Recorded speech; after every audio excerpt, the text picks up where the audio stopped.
Well, away from that, NASA leader Raila Odinga has asked ferry lawyer Miguna Muguna to reapply for his Kenyan passport at the Kenya High Commission in Ottawa, Canada, to be allowed to re-enter the country. Odinga was speaking in London when he was giving a talk on his Building Bridges initiative with President Uhuru Kenyatta, but the lawyer fired back, faulting Odinga's account of events at the JKIA that led to his second rejection from the country, blaming him for his troubles. And TV's Silas Apollo tells us more.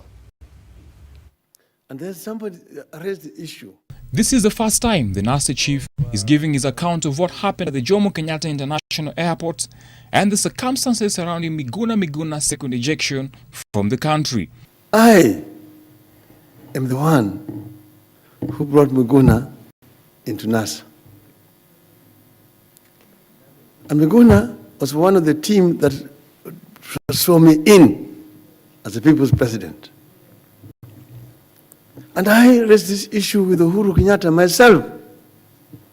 I said that Miguna must be part of the package of this handshake. Odinga now says the drama around Miguna's deportation could have been avoided had he cooperated with immigration officers and Canadian High Commission officials who wanted to facilitate his entry. And you won't prevent me from... The lawyer had been detained at the Jomo Kenyatta International Airport and later deported to Canada for the second time. I would like to appeal to Miguna to go and get the papers at the High Commission in Ottawa properly and come back to Kenya. But in an audio recorded shortly after Odinga's speech, Miguna termed as false his claims that he was asked to produce his passport, saying Odinga was aware that his Kenyan passport had been confiscated. Raila Odinga is re-victimizing me. This is cruel for a man who himself has been detained illegally and has been tortured. He should know. He knows.